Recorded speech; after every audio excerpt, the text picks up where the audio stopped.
As obras mortas são aquelas atitudes que nós fazemos e que produzem morte. São os atos pecaminosos, as escolhas erradas, os pensamentos contrários à lei de Deus, elas produzem morte. E não somente elas são chamadas de obras mortas, não somente porque produzem morte, mas também porque elas não produzem vida. Nada que o pecador faça em termos de obra pode produzir vida.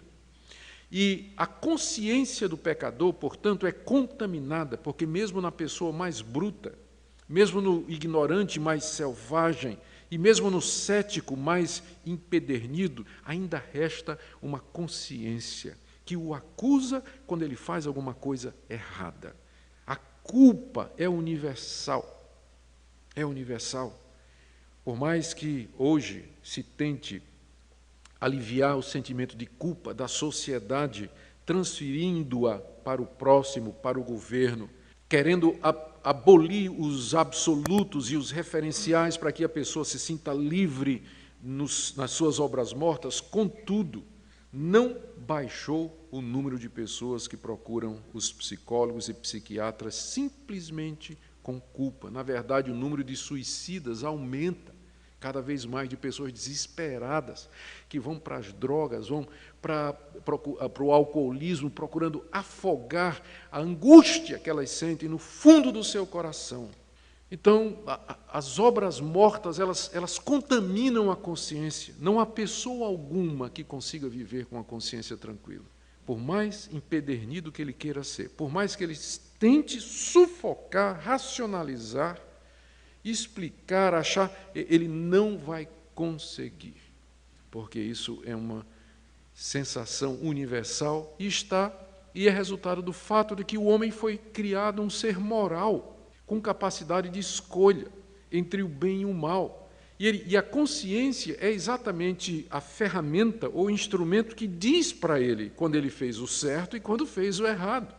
O problema não é a consciência, o problema é que nós fazemos coisas erradas, nós praticamos obras mortas, a consciência fica só mostrando. É a mesma coisa de você ficar com raiva do seu carro porque a luz vermelha que está indicando que você não colocou óleo fez o motor do seu carro fundir. Você vai ficar com raiva de quem? Da luzinha que está faltando óleo? Não, você tem que ficar com raiva de você que esqueceu de pôr óleo no carro. Então a consciência é a luzinha que está dizendo: está errado, obras mortas, obras mortas. E a religião consiste exatamente nisso. O sentimento religioso, a religião no mundo todo, é a tentativa do homem de resolver esse problema. Porque quando ele se sente culpado, não é só culpado diante do seu semelhante, ele não consegue fugir da realidade de que há algo maior do que ele, a quem ele vai prestar contas. Daí o sentimento religioso ser universal, em toda a cultura, em todas as épocas. E o homem tenta de tudo para conseguir, de fato, aplacar a consciência. O homem moderno, ocidentalizado, secularizado, materialista, ele luta ainda com sua consciência. E o bruto selvagem das tribos mais primitivas, ele também luta com sua consciência. E aqui o autor de Hebreus, e essa é a resposta do cristianismo, o autor de Hebreus nos diz que há apenas uma coisa que pode, de fato, purificar a consciência das obras mortas, que é o sangue de Cristo, derramado em meu benefício, em seu benefício, como um pagamento completo, perfeito e absoluto. É claro que a Bíblia em nenhum momento diz que essa oferta de perdão e essa oferta de paz com Deus mediante o sangue de Jesus é uma desculpa para nós continuarmos a fazer obras mortas, e muito menos uma desculpa para nós não praticarmos o que é correto, e muito menos uma isenção de recebermos as consequências dos nossos atos. Se você faz uma coisa errada, sua consciência vai lhe acusar. Você pode receber perdão através de Jesus, mas a Bíblia em lugar nenhum nos diz que você, com isso, está livre das consequências do seu ato. Se você bebeu, dirigiu bêbado, atropelou alguém, então foi apanhado, porque essa parte tem que ter, né, para fazer sentido. Então você arrependeu-se profundamente e há perdão para isso. mas você pode ser preso. Deus não promete tirar você da cadeia. E também não promete livrar você de pagar pensão à família daquele atropelado até o fim da sua vida. O que nós estamos falando aqui é de culpa, remoção da culpa, para que você possa então servir ao Deus vivo, como diz aqui, final do verso 14. Deus aqui é chamado de vivo, em contraste com as obras mortas. Ele é o Deus da vida, que criou a vida, que a mantém, que a sustenta. É o Deus que ama a vida. E é esse Deus que nós temos que servir. Como servir ao Deus vivo se estamos carregados de obras mortas? Por isso que nós precisamos da purificação da nossa consciência para poder servir a Deus com alegria e com gozo no nosso coração. O único pagamento justo é o da nossa própria vida. Deus misericordiosamente envia o seu Filho para sofrer essa penalidade em nosso lugar. Era o meu sangue que era para ser derramado e o seu. Mas Jesus derrama o seu sangue em meu benefício e do seu, de todo aquele que crê. Terminando, o que tudo isso representa na prática? Isso é somente uma teologia, é um conceito teórico do cristianismo. O que é que isso tem a ver conosco? Primeiro, eu considero essa doutrina, ou esse conceito da eficácia do sangue de Jesus, como sendo a base diária do meu acesso a Deus.